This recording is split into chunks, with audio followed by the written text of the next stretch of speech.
Justice now. Obstruction Justice to now. justice. Obstruction. Obstruction to justice. Obstruction to justice. Justice now. Well, hello, and welcome to another broadcast of Obstruction to Justice. I'm Ann Moles. There's a lot going on, isn't there? Yep. I am super excited about today. I think we have quite a bit of interesting information to hang out and share with you. Hope that you've had a great week so far. It's Hump Day, and we got to keep moving along. And hope that you've had a great week so far.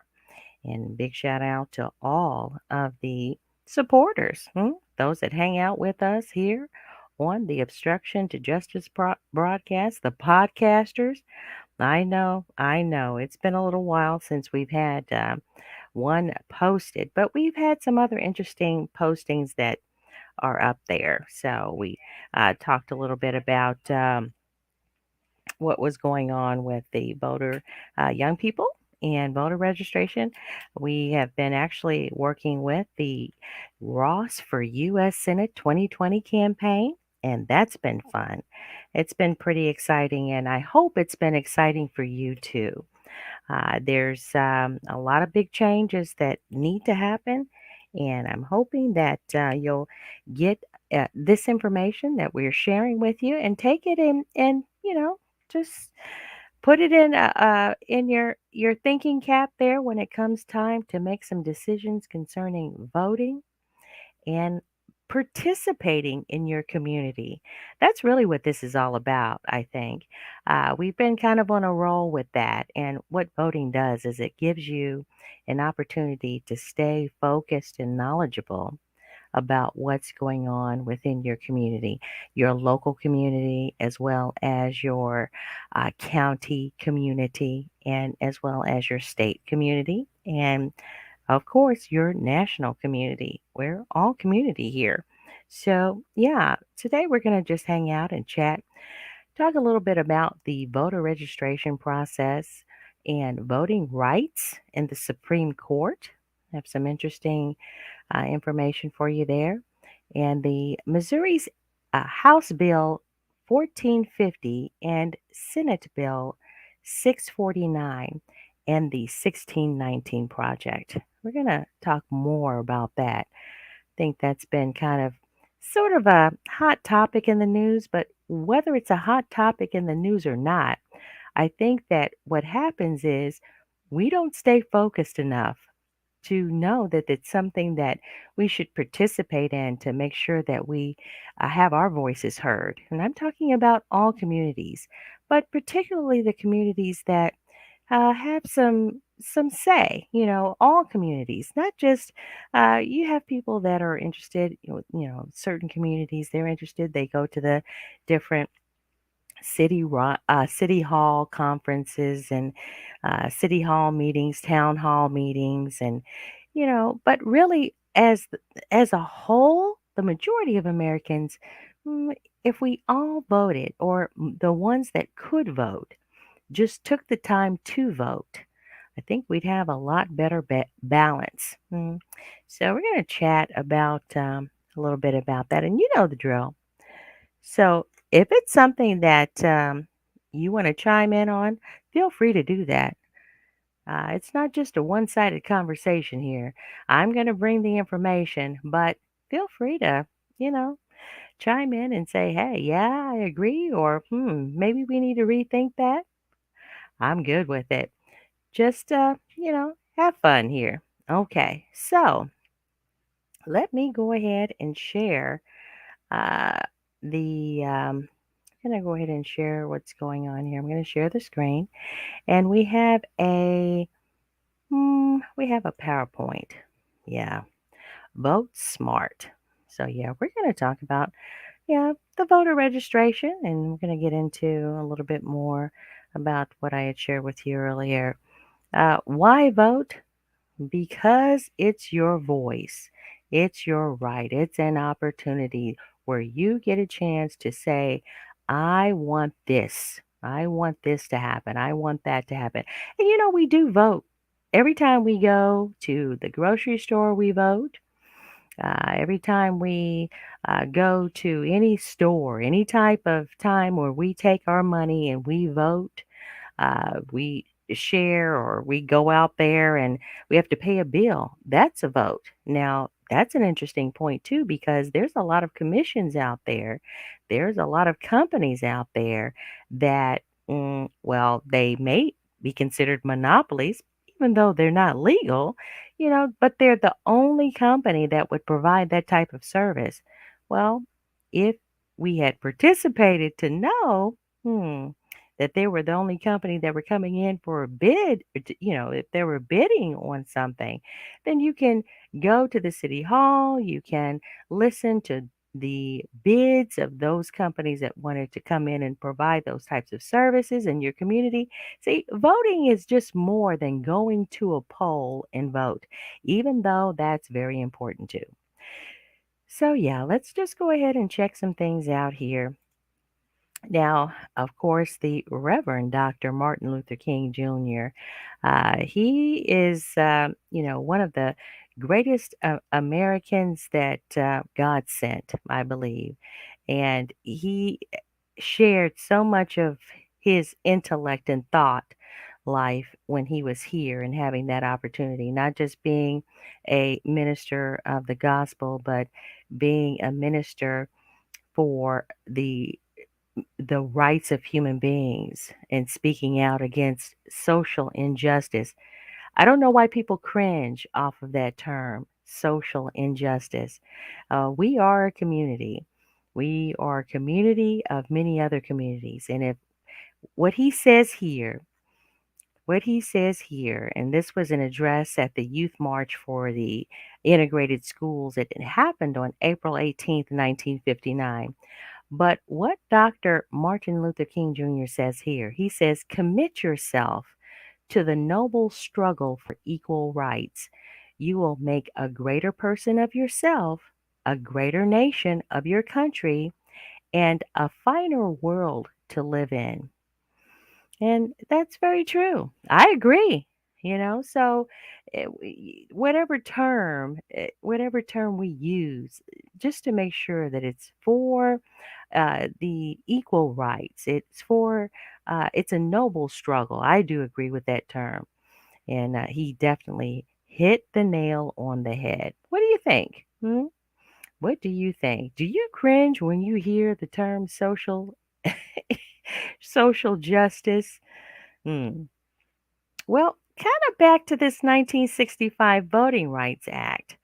Okay, now we're remembering that the Voting Rights Act of 1965 offered African Americans a way to get around the barriers at the state and local levels that had prevented them from exercising their 15th Amendment right to vote. After it was signed into law by Lyndon Baines Johnson, LBJ, Congress amended it 5 more times to expand its scope and offer more protections. Now, this law has been called one of the most effective pieces of civil rights legislation ever enacted by the Department of Justice. It's gutting, because there was a big hunk of chunk, there was a decision made here. It's gutting by the decision of Shelby County versus Holder in 2013 has led to more restrictive voting laws in the last in at least 7 states. So 7 states have come along and said, "Hey, we're going to make some more restrictive voting laws here." But let's just check this out. Why? What is it about this Shelby County versus Holder, and what are these restrictive voting laws?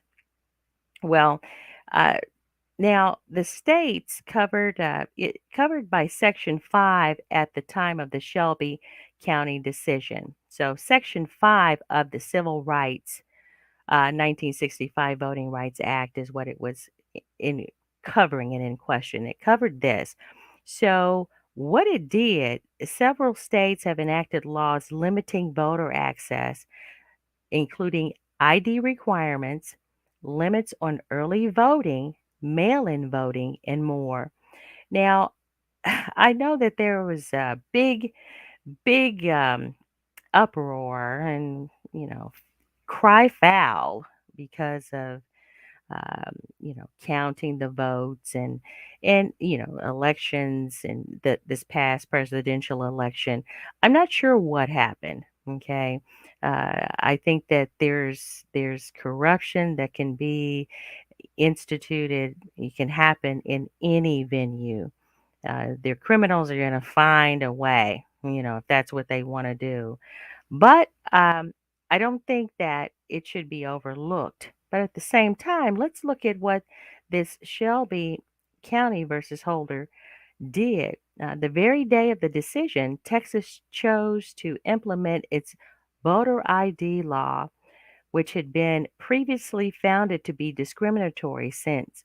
Okay, so since then, many states have followed Texas' example by enacting laws that have made it harder for voters, particularly voters of color, to access the ballot box. All right, so when we look at this map, we're looking at states that were covered as a whole by Section 5. Okay, so Section 5, these were the requirements in the section of the 1965 Voting Rights Act, and these were the counties that were and the states that were affected by this. So you had racism and discrimination and voter suppression in the state, of course, Texas, southern states, Louisiana, Mississippi, Alabama, Georgia, South Carolina, and then some counties that were in the southern states and were covered by Section 5 as well. Section 5 said, look, you're going to, before you make or change any laws regarding voting, you're going to have to get approval from the United States government to do that. And then if your voting changes are within reason and they're not found to be discriminatory, then you can pass them. So any type of legislation that regarded voting had to go through the federal government. That's what the Voting Rights Act of 1965 was all about. That's Section 5. Okay, so you had the states that were affected by this. You had the southern states. You had some counties.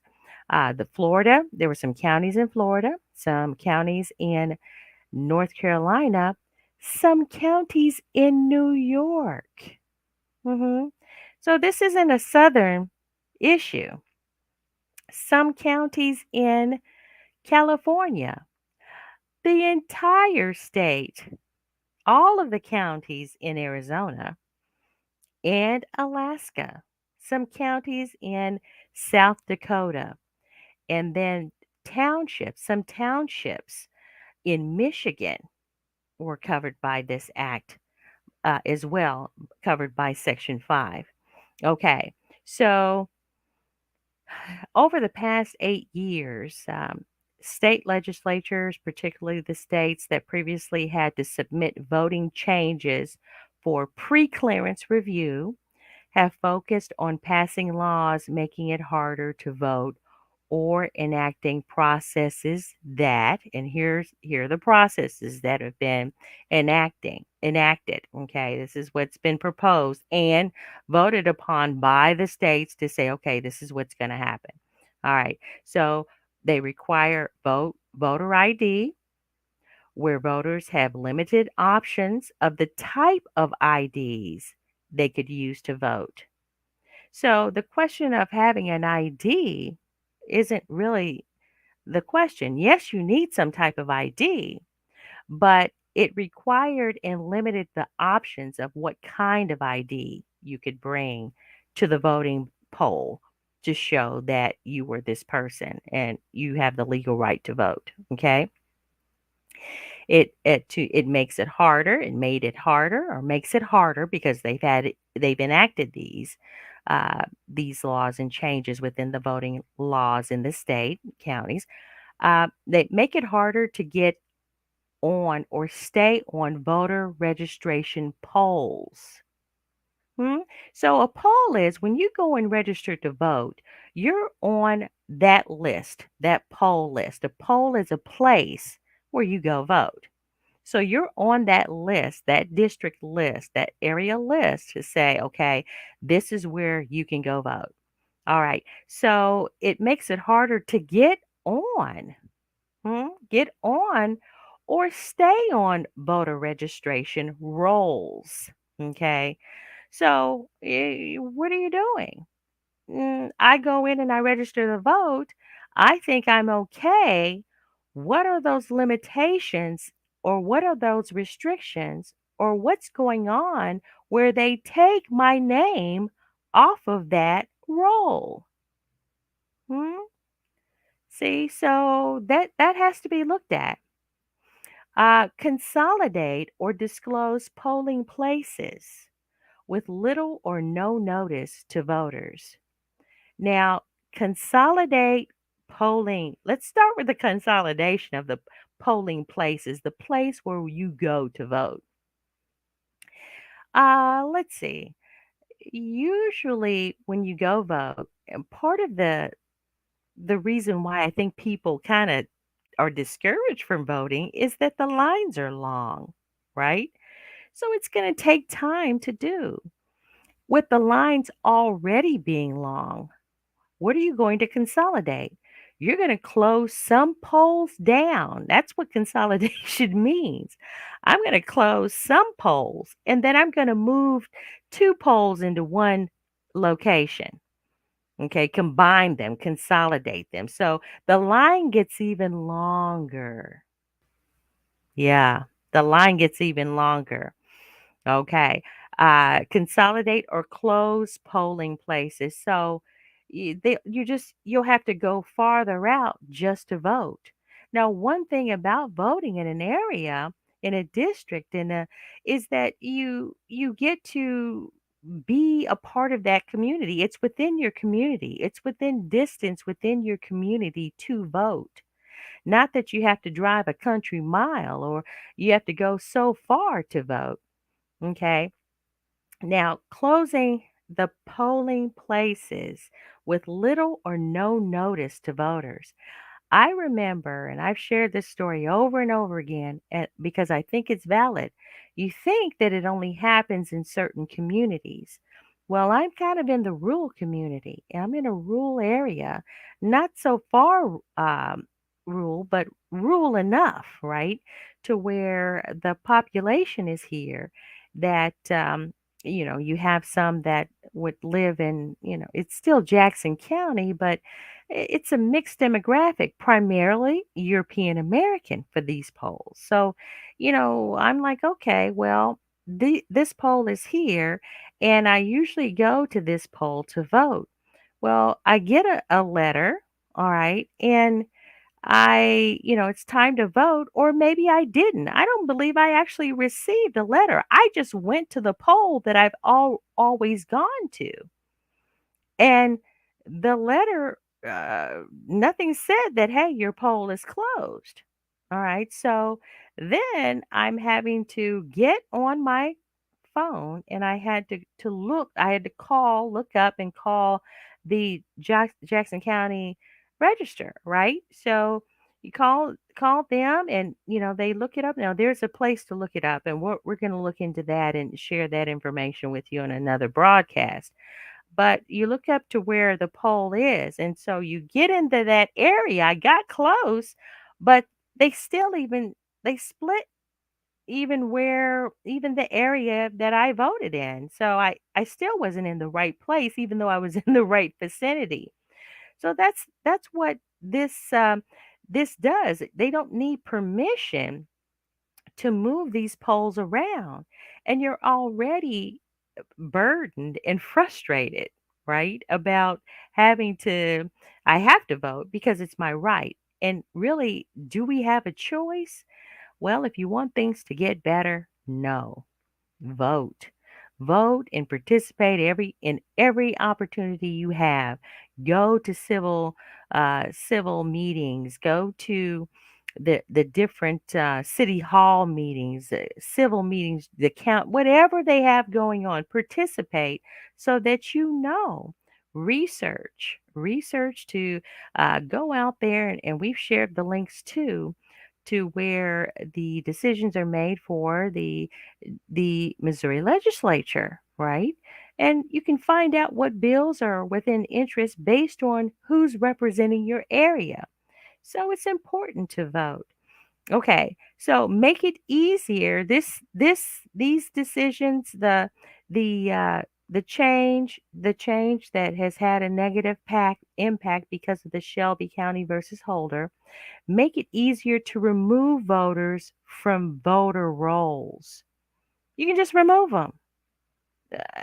And what are those requirements? Okay, so that is the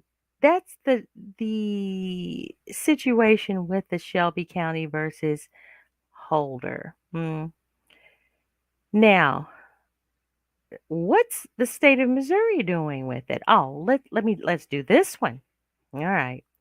Let's talk about All right, let's talk about now this is the Shelby County. This is the map I was sharing with you. Okay. So you had California, you had Arizona, Texas, Alaska, South Dakota, Louisiana, Mississippi, Alabama, Georgia, Florida, South Carolina, North Carolina, Virginia, New York, and Michigan that were required to send their information prior to getting approval, prior to changing voter registration. They had to get approval from the United States government. Okay. Now, this decision was made by the U.S. Supreme Court. Yeah.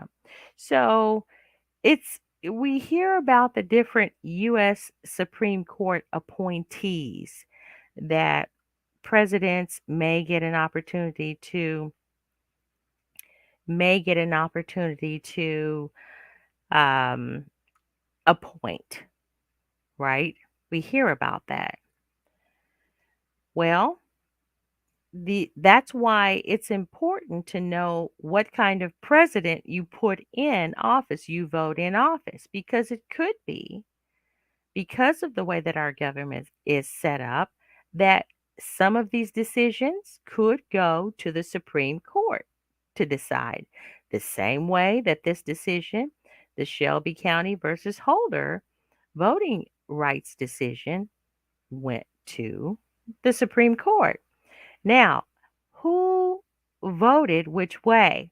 That's kind of what I wanted to know. I'm like, okay, well, who actually made this conclusive decision for Shelby County in favor of Shelby County, Alabama? The majority opinion by John G. Roberts Jr.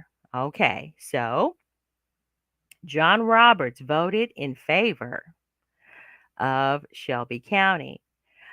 Anthony Scalia, uh, Anthony Kennedy, Scalia, Antonin Scalia. Now, he's since passed, I believe. Anthony Kennedy, Clarence Thomas voted in favor of Shelby County, and Samuel Alto voted in favor of Shelby County. The decision was that these laws are they're obsolete. They're just outdated. We don't have that type of discrimination anymore in America.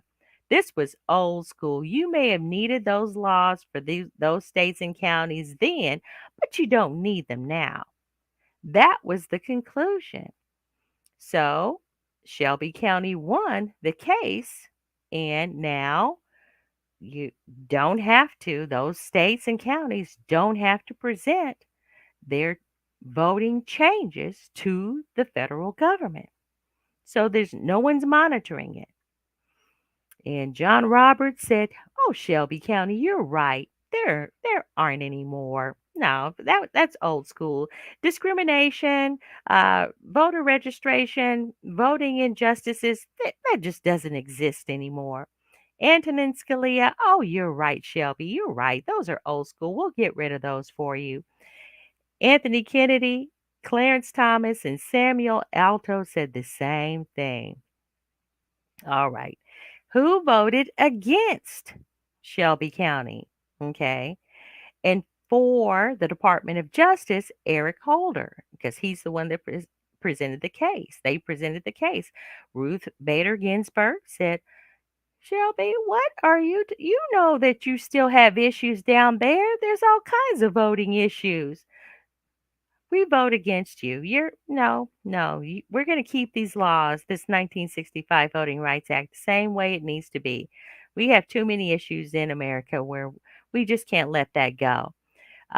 Stephen Breyer, okay, voted against Shelby County in favor of the federal government monitoring the voting registration changes in laws for those states and counties.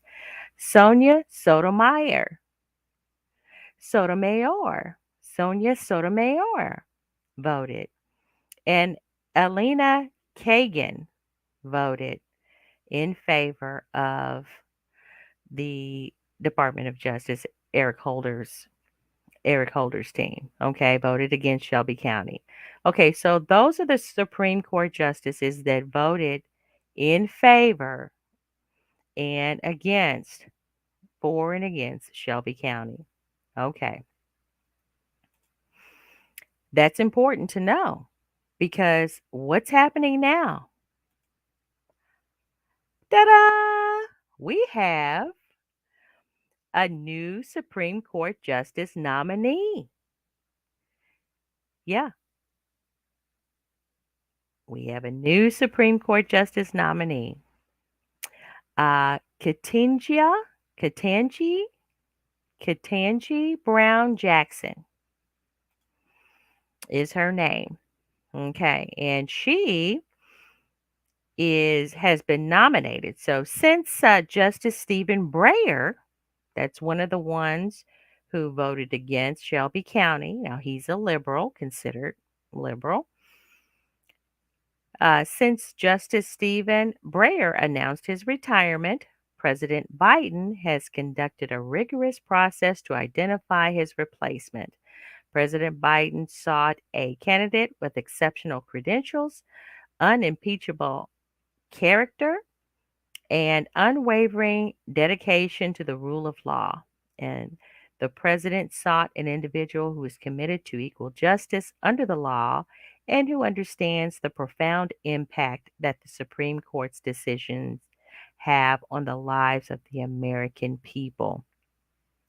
Okay, and this was announced on February 25th, 2022. President Joe Biden nominated Judge Brown Jackson to become the 116th Associate Justice of the United States Supreme Court. Now, she is a liberal. She is a liberal. And liberal, conservative, I understand those terms and those terms kind of make things a little tough for us, don't they? I think sometimes they do because are you really being liberal if you vote one way, or are you really being conservative if you vote another way? I think what you're being is, you should be fair um, with with what's going on and to vote according to what's right. Okay, and I think that's my opinion on it. Share your opinion. What is the difference between the liberal and the conservative? Should those terms I think in communicating, that's why they use them. But is it a bad thing to be liberal? Is it a bad thing to be conservative? I think the best thing is to be fair. And that's my opinion on it. Now, I think to know too how a Supreme Court justice is selected. Okay. Now, the president nominates someone for a vacancy on the court, and the Senate votes to confirm the nominee, which requires a simple majority. Okay, so if you have more senators that say, "Hey, yes," then you have no, then the person is actually voted in, confirmed, right? And this way, both the executive and legislative branches of the federal government have a voice in the composition of the Supreme Court. Now, Judge Jackson's hearing will begin. These are confirmation hearings. There's a formality. They ask the questions, she answers them. It's like an interview, a job interview.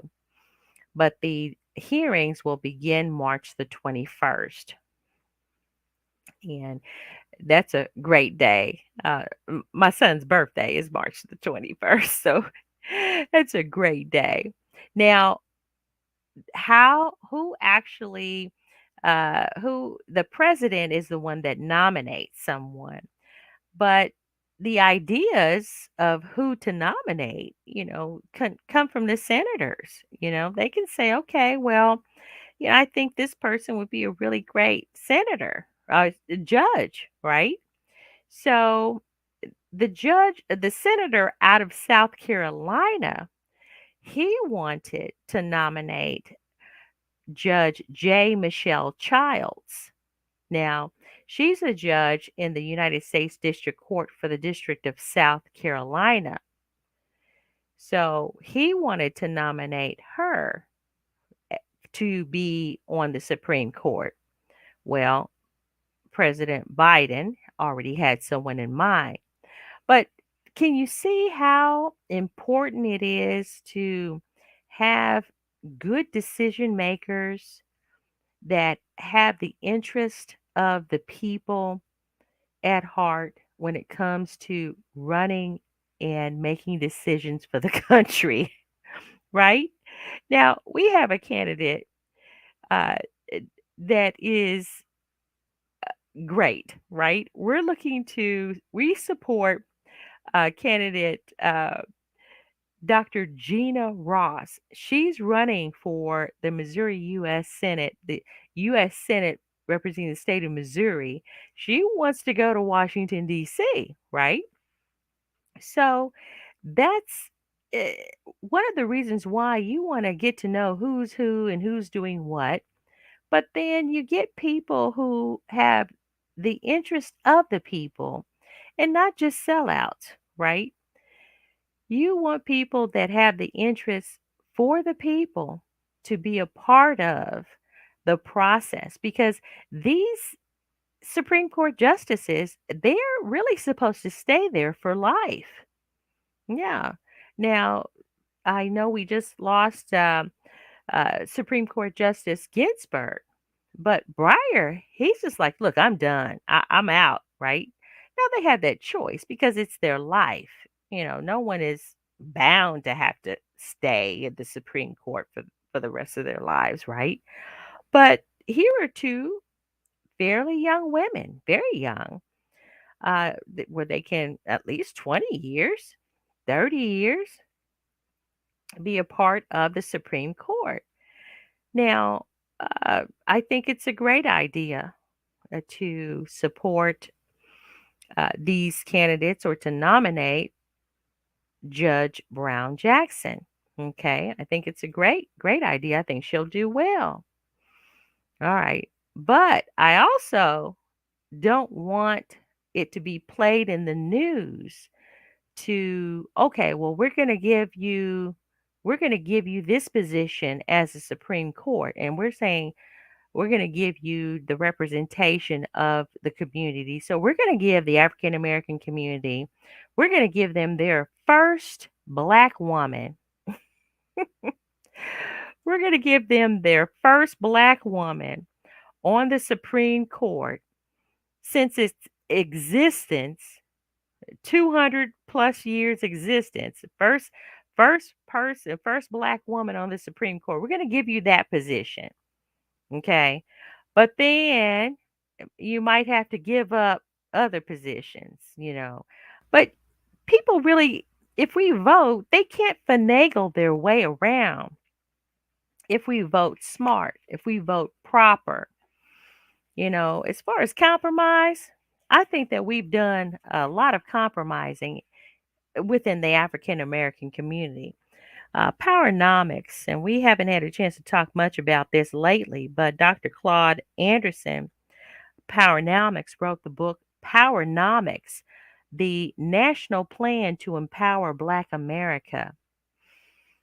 And what Powernomics says on page 204, he talks about political action as far as a step towards empowering African American communities. And it doesn't have to be just African American communities. We can see other communities that come together and vote, mm, and make their communities better because they vote. Well, there's a such thing called the block vote. So the block vote is like a block of people. So African Americans are encouraged to vote a certain way. And you know that if you get this block vote as a representative, then you're going to get a big hunk of chunk of votes. You're going to get a lot of votes. So you go into the uh, different places, the churches, the business establishments, or whatever, wherever you can get a crowd. And here's what most candidates do: they go in there and say whatever is popular to say. Same old canned speeches about how they're going to help the Black community if the Black community gives them their vote. That's a block vote. It's a it's there's a dilemma of the Black voter. There's no quid pro quo, huh?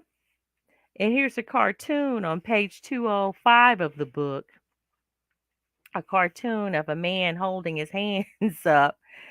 And he's like, hey, like getting the attention. Hey, hey. He says, who promises and delivers to Black Americans?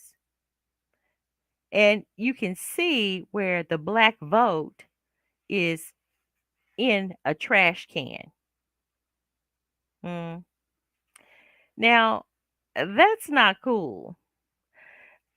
The block vote, they look at the vote and they try to keep Americans in a box. That's something. There's always a black vote, a white vote, this vote, that vote, census, what's your nationality, all this to describe. I understand that you want to be able to identify to make sure that you're helping. Of course. It's just to make sure that everyone's getting their fair share. Well, if that's the case, then why hasn't it been working? Why hasn't it been working? Is everyone getting their fair share? Is everyone getting the opportunity? Well, block vote based upon quid pro quo agreements between politicians, their parties, and Black people. And there is a section on that in the book Powernomics. I would encourage get the book. Get the book. It's a great book. It's the National Plan to Empower Black America. Yes, Powernomics by Dr. Claude Anderson. And that's really what he's talking about. People want quid pro quo. You give us your vote, we'll do this. Well, I know, and I know you know of many politicians that claim they're going to help the communities and won't. They haven't done a darn thing. It depends on who they're talking to as far as their audience. One minute they're telling their audience, I'm for you because I'm this skin color. Even the African American, if he's not doing, he can promise whatever. But then when he's ran one term and won, and then, okay, nothing happened, don't vote for him again. Don't vote for her again. What do you think they're going to do? Huh? I believe Somebody said they're going to do the same old stuff. Mhm. Same old stuff tonight. And that's not cool. If you're talking about change, let's do it. Let's make a change. And there's nothing wrong with making sure that people speak up for all people. If there is social injustice, which there is, and we've already chatted about that and talked about that, and we'll do more of that, we need to be reminded that there is a struggle, that there is a dilemma, and not just think someone else is going to handle it. This is your life. I can't expect someone that doesn't look like me, doesn't have the same heritage as me, doesn't have anything other than they're human, but they don't think that I'm human and they wrote that in the Constitution. I can't expect that I would trust someone to speak up for me. I think that's just putting too much pressure. Why should I want them to speak up for me? I should speak up for myself. There are tools, legislations, and ways to vote every day of your life and every day of our lives. And I say, take advantage and do it. All right. Um, so let's take a look at open and closed primaries. Okay, now we've talked about this. An open primary is a primary election in which a voter either does not have to formally affiliate with a political party in order to vote in his primary, or can declare his or her affiliation with a party at the polls on the day of the primary, even if the voter was previously affiliated with a different party, right? So that just simply means when I go to the polls on the primary, when I go to the polls this year, it's August the 2nd, 2022, when I go to the polls, then I can go and I know my candidate is the better candidate than what I'm used to voting for. They've proven to be the better candidate. Then I can take and ask for that ballot. I can take and ask for that different ballot other than what I was registered as, okay, or what I'm used to voting as. I can just get the ballot of the better candidate. Now, there's a concern with splitting the vote. I think that's hype. I do.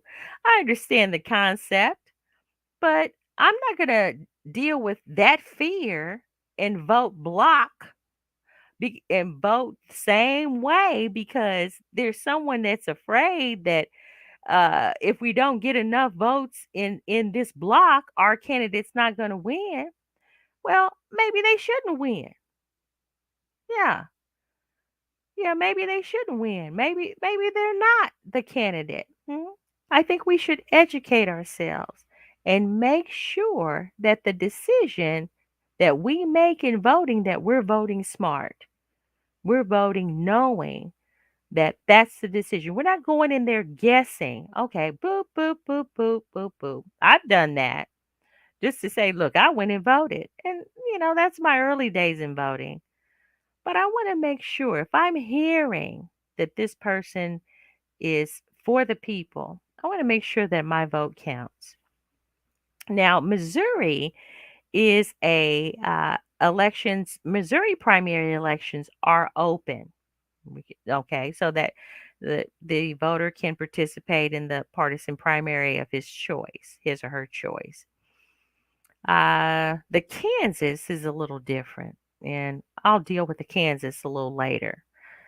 All right, I'm really kind of focusing on Missouri right now. Okay, so let's take a look here. We're moving right along. Primary elections. All right, now I do want to there is legislature already. This legislature is in place right now in the state of Missouri to change the open primary status of Missouri to a closed primary status. But here's what they're calling the bill. Now, this representative, he's a Republican, Dan Stacy, out of District 031. Okay. He proposed House Bill 1450. And this bill establishes, here's what they're calling it. They're calling it Freedom of Association in Political Primaries Protection Act. Huh? So they're wanting, beginning January 1st, 2023, that this bill allows established political parties to use a state funded closed political primary system conducted by local election authorities. Okay, we're open. We're an open primary. We can make that choice. But here's a representative that's been voted in that's trying to change that to take the right, the freedom, the true freedom that the Missouri voter has. He's trying to take it away. Hmm? And this HB 1450. Now go out there, you can go out there to the house.mo.gov, okay, and you can search for the bill and search for all of the uh, all of the representatives, House representatives, Senate representatives for the state of Missouri, the bills, House bills, Senate bills. Go to house.mo.gov and look that information up. Do your research. Now, the bill is currently in committee and it's in the elementary and actually it is okay, I'm going to hold off on that one. Okay, it's the proposed, it's been proposed, and they're wanting to start this new process of holding closed elections in the state of Missouri beginning January 1st, 2023. All right. Now, this gentleman, Dan Stacy, he's a part of the secondary, elementary, and secondary education committee. That's the point that I want to have for him. Okay, so he's writing legislature in reference to elections. Okay, because he has that right as a state legislature, and he's writing and making decisions in the elementary and secondary education committee. All right. I mean, he's on it. He's in there, a Republican, and one way or another. If you're a good guy, be Republican. If you're a good guy, be a Democrat. I don't care. Just be right. Why would you want to have a closed political election when open gives people more freedom of choice? Okay, that's my question. All right. So here's another one, and keep that in mind. The 1619 project. Now, we've had an opportunity to hear the big hoopla about it. It comes and goes in waves. The media will pick it up and it'll be a big topic for a while and then it'll go away. Then it'll be a big topic for a while and then it'll go away. What is the 1619 project? Okay, the 1619 project by Nicole Hannah Jones is the New York Times Magazine, a dramatic expansion of a groundbreaking work of journalism. Okay, this is journalism, this is investigative research stuff. Okay, it's called the 1619 Project, an new origin story. It offers a profoundly revealing vision of the American past and present. Okay.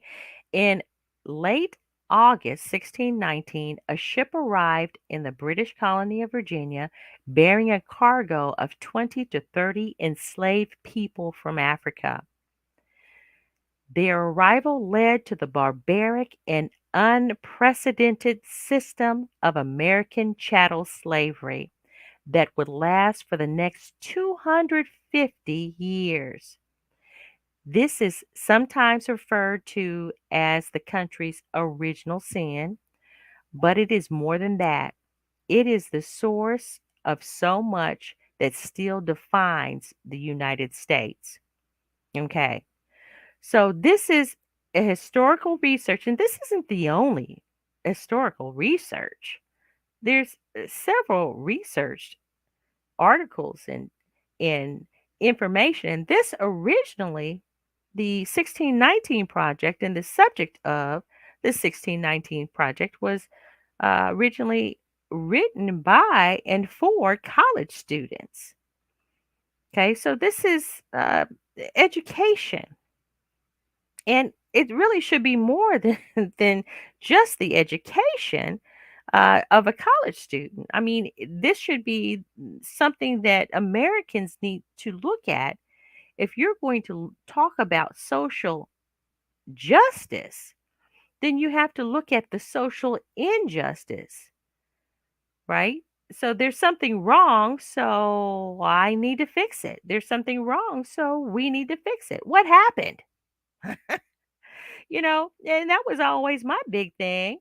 I wasn't born a slave. My people weren't born slaves. Somebody came, was a free person, because I hear about my black heritage and how we came from people who were kings and queens, and from a land of plenty and blessing, right? So how did this happen? Well, we only hear about slavery, but we never get a chance to hear about how it happened. So I think that this is a wonderful opportunity to learn it, right? To reaffirm it. This is research stuff. It's not. It's no secret, right? And why is it important? It's important not to separate or breed hate. The hate was already there, not to separate us, but to come to a understanding. Um, there's a way to say, okay, well, you did me wrong, and we're just going to play like it didn't happen. Okay, you said I'm sorry, but it wasn't you, it was your forefathers. Well, but I'm still paying the price because it still defines the United States today. We read and we understand, and there's been research, not just Powernomics by Dr. Claude Anderson, but the Black Tax. We talked about that book. There's so many books where it shows that there's social injustice. So to talk about and to educate, poof, I wasn't always a slave, but that's where you start. You'll mention slavery, but you won't tell me how did it happen? What happened? Well, we get a chance to learn that in the 1619 project, and then other studies and research. It's out there. There's no secret. You just go to the United States Constitution. And why was the 13th, 14th, 15th, why were they written? Amendments? Yeah, you could just go to the original document that was written by the founders, which was already found here, but those that were in established the American government, right? What do you do? All right. So that project is there now, teaching America's truth.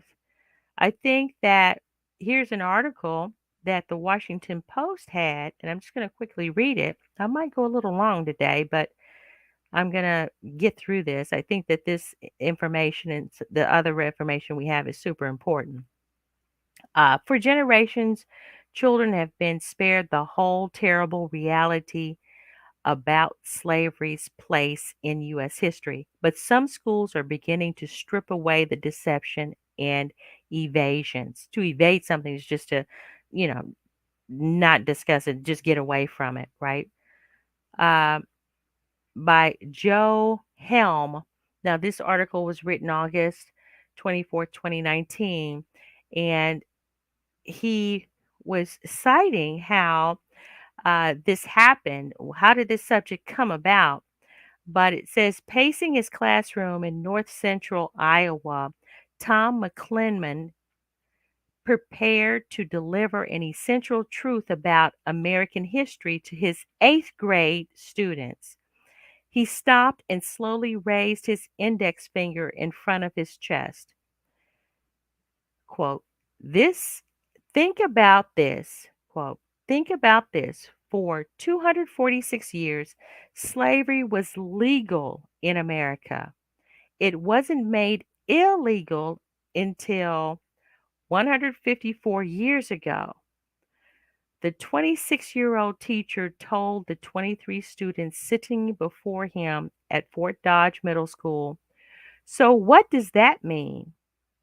It means slavery has been a part of America much longer than it hasn't been a part of America. Okay. And that opening to introduce the social studies, huh? That's what you learn in school, isn't it? History, social studies. I think so. So that took me to Missouri, the Department of Elementary and Secondary Education. Yes.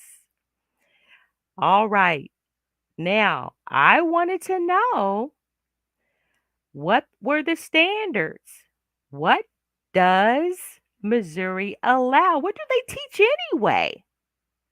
Do they teach slavery at all anyway? So I pulled the curriculum. It's out there on the internet at this site. Hmm? I pulled the curriculum, PDF files, downloaded them, and went to dese.mo.gov. Okay? And pulled it. The Missouri Learning Standards define the knowledge of skills in students, the knowledge and skills students need in each grade level and course for success in college, other post secondary training, and careers. These expectations are aligned to the Show Me standards, which define what all Missouri high school graduates should know and be able to do. I pulled the curriculum. What does it say about slavery? What is taught? What is taught about slavery? Hmm? So I looked at the standards, and here they are, current standards, social studies, and you can pull the PDF, social studies, crosswalks, and from K through 5, what's taught, and as well what is taught in 6 through 12.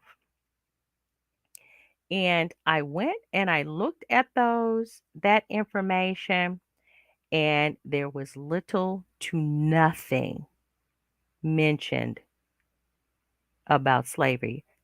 You were a slave. Okay. Oh, it was wrong. You remember that face that the teachers would give?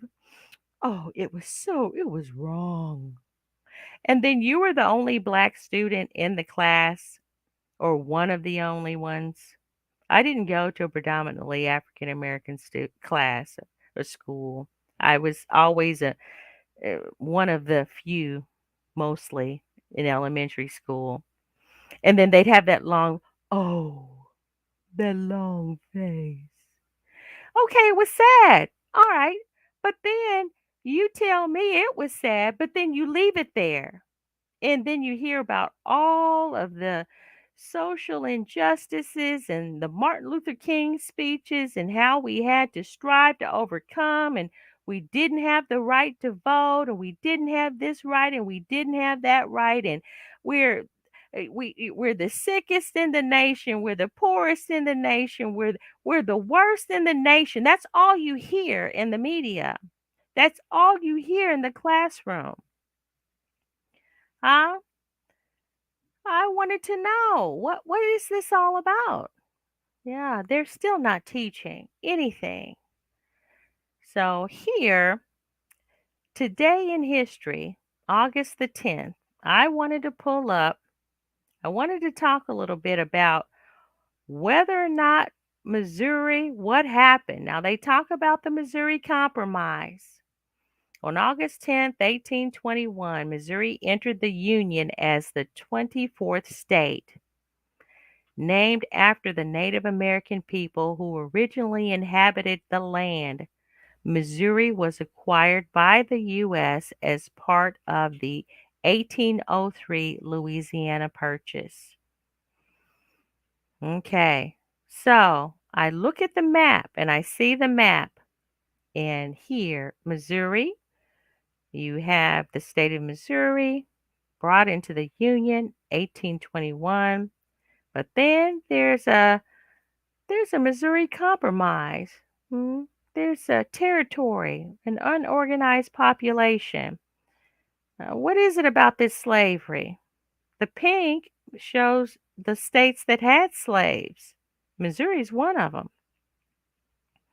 All right. In an effort to preserve the balance of power in Congress between slave and free states, the Missouri Compromise was passed in 1820, admitting Missouri as a slave state and Maine as a free state. So they continued dividing up this land that was purchased, stolen from the Native Americans, stolen and then purchased by the French from the French Louisiana Purchase. So they just dividing up the land, just took over, divided it up. And the way that Missouri became a slave state is that it was part of the Missouri Compromise, that Missouri would be a slave state and Maine would be a free state. And I'm sure we're familiar with the Missouri Compromise. Okay, so what is this all about? We're looking at House Bill 1457.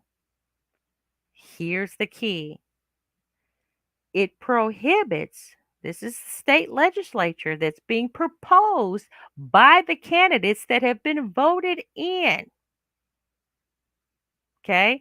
Now, did was there any vote to say, by the American people? No, to say that they don't want to be educated on what's going on with what happened in slavery, to bring closure, to bring information, education, reparations, huh? Who agreed to this? These candidates, people that you vote in. All right. So House Bill 1457 prohibits the use of the 1619 Project Initiative of the New York Times in the public schools of the state. Prohibits the use. So you can't use, that's censorship. You can't use any information from the 1619 Project to teach in the elementary, secondary education, public schools in the state of Missouri. This is the proposal. Okay. Currently, the bill currently is not on a House calendar. So it's been proposed. A hearing hasn't been scheduled. This person is a Republican. He's from District 152, Hardy Billington. Okay. He's the one that is sponsoring this bill. He's proposed this bill. And they want to make it effective August the 28th, 2022. They're wanting to say that you can't teach anything that this 1619 project is talking about. What does the 1619 project talk about? The history of how slavery got started in America. And it brings it up, teaching the history, and brings to the history the current history of what we deal with in the United States of America today. They don't want that. They don't want any teaching. Now, it does say that the bill, even though it's not scheduled, it's proposed, and let's see, it is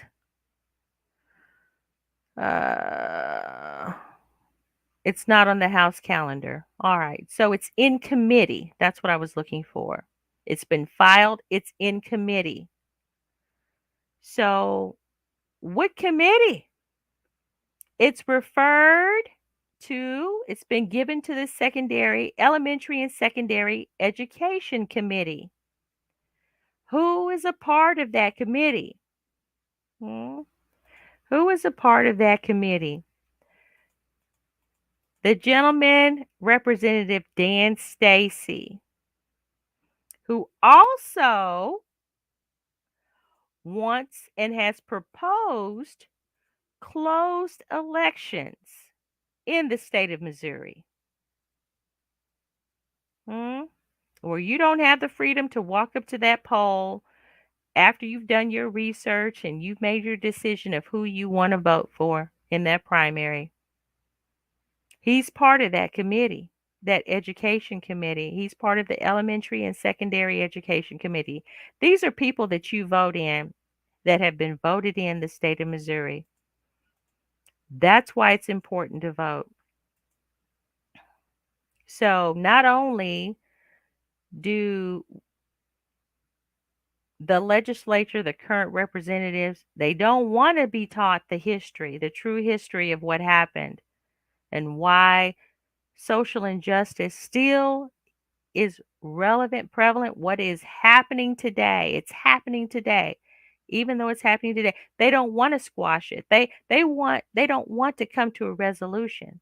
They just want to pretend like it doesn't exist. And for every pastor, preacher, bishop, I don't care what you call yourself, who booms out of the pulpit to say that the 1619 project is dividing, it's just education, it's information. And it doesn't teach hate, it teaches history. Now, if the history happens to be hate, then deal with the hate. That's what we deal with as Christians. We deal with the hate. We bring the love. We bring the issues to the table and we talk about them. We reason through them. Okay? But don't squash it and say, "Oh, well, it's not something that we should pay attention to, and you're just causing division." No, you're not. You're bringing education and information so that people can come together and bring closure to a wound, an issue, you know. So, anyway, that is what has gone on with this. Okay. Now, this guy here, Senator Rick Bratton, Bratton, Brattin. All right. Now, there's a Senate bill out there.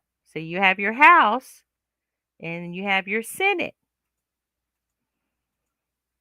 There's a Senate bill out there that also attacks to censor and silence the 1619 project.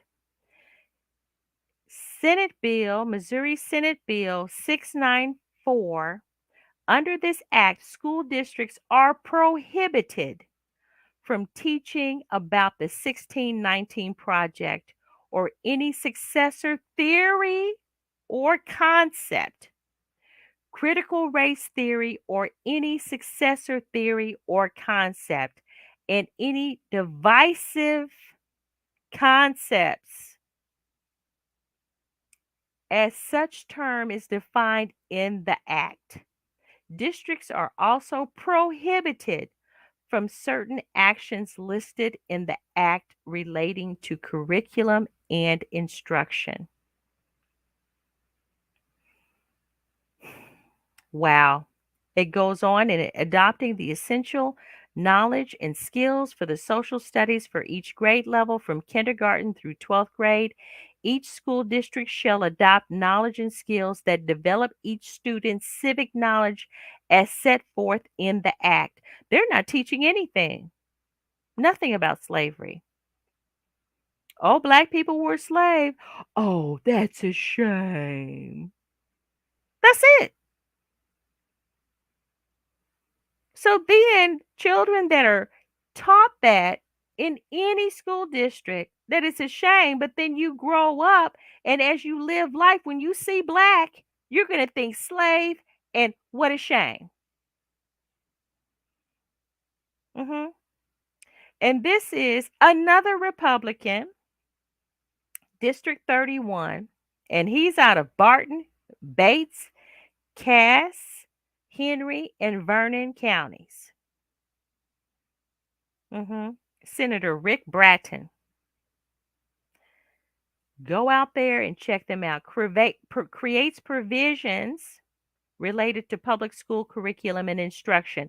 That's how vague the title is for Senate Bill 694. Creates provisions related to public school curriculum and instruction. So if you don't know what it's saying, you go into the voting booth or they're passing it and you think, oh, well, that's okay. It's okay to create, related to public school curriculum and instruction. It's okay, but it's not okay. Children are being miseducated to continue to be divided, miseducated to not appreciate and respect each other. They're taught that some are okay and some are slaves. What a shame. I'll never forget those faces. Yeah. So this is another vague term, vague title for a bill that is just devastating. Yeah.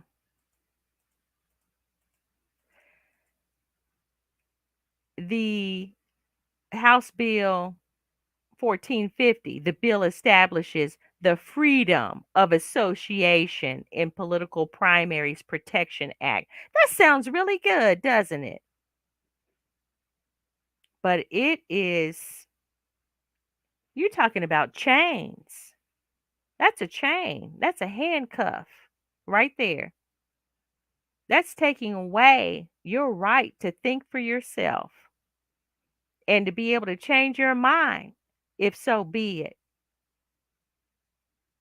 Not having to spin around at the drop of a dime because now you need to change your status so that you can vote for the candidate that's the better candidate and you only have 2 weeks to do it. Yeah. What a mess. But this is nothing. This is what happens. All right. This is what happens. That's what happens when we don't pay attention. And that's why we're in the mess we're in. We let someone else make decisions for our lives. And we just hope, or maybe, that they're going to make the right decision. But they can't. They're not going to. They haven't been informed to do so. They haven't been uh, they haven't been taught to do so. Uh, the decision makers haven't been, they don't even have an interest to do so. There's no interest, there's no incentive, there's no financial incentive, social. Hmm? Eh, there's nothing there to say that they have to. Yeah. What a shame. We wonder why we're in the state we're in America. We wonder why. Well, vote. Vote smart. Vote for candidates that research and listen and think through policies and issues to make sure they don't truly divide and hinder and alienate Americans into boxes, blocks where they don't talk to each other. And this is something I had a great conference this weekend. You want to do some research? Listen to Dr. Willie James Jennings. Mm. Get your books, Powernomics. Mm. Get your books, Powernomics, and other information. Here's another one: the original meaning and continuing reliance on the 13th Amendment. Mm. And do your research. Don't just get information from the everyday media. You turn on the news and you hear a blurb, and they get a chance to throw out these terms and flowery titles that they put on legislature that is really cutting your own throat, cutting the throats of Americans to silence and just destroying any opportunity to learn and to educate and to unify communities. Yes, things are hard. It's not easy to listen and to talk. Even within our own families, there's challenges, but it has to be done. If you want a better America, well, what about this candidate here? Dr. Gina Ross. Ross for U.S. Senate. Go out to her website at www.rossforussenate.com and check out her website and look at her platform and things that she says that she supports. Go out there and listen to some of the speeches that she's made. That they don't get long to talk. Check out some of the things that she's done and what she shares. She's for all Missourians, not just some, not just African Americans, but those that are in rural areas as well. Hmm? Don't think that because we're separated by the color of our skin that we're not being affected in the same ways, regardless to where we live. Yeah, regardless to what counties there are. But we're not going to get there. We're not going to get to the resolution and the unification of America, if that's the goal, just by burying our heads in the sand and evading the conversations like how to educate children and young people when it comes to the history of the greatest atrocity and social injustice that's ever been committed here on this land. That, and of course, the Native American issue. That's what they call it, the Indian issue. That's what they called it. But the things that happened to the Native Americans, the genocide on that community, those communities. Hmm? What are we going to do? We're going to vote. We're going to educate ourselves. Yeah. We're going to support, donate, vote with our dollars. Yeah. We're going to educate ourselves about what really is going on. We're going to get out of the CBD shops. You know, I don't care how natural it is, I don't care how legal it is. Whatever takes and distorts the mind and distorts the ears, because what happens is, you sitting up there tripping and full, and they're just writing all kinds of legislature to put handcuffs on you, handcuffs on your body and your mind, to where you can't learn anything publicly, which is another point. We're going to have to come and bring the education into our homes.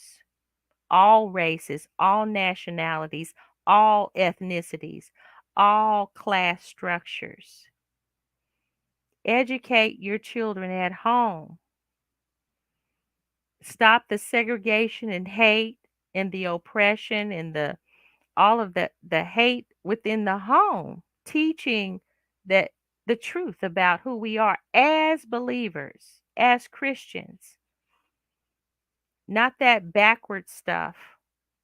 Ham and sham or whoever. No, no. Let's talk about Jesus.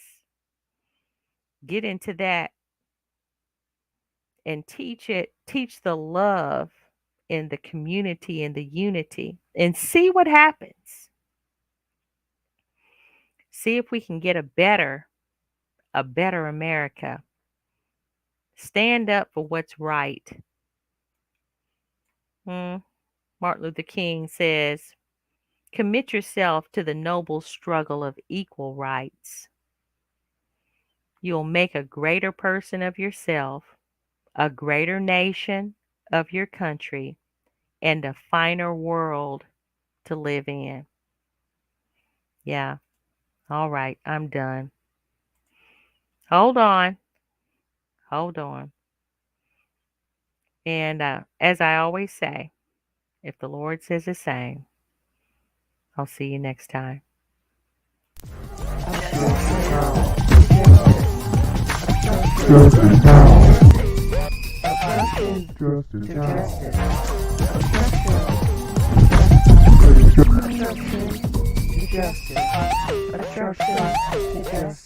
Justice now.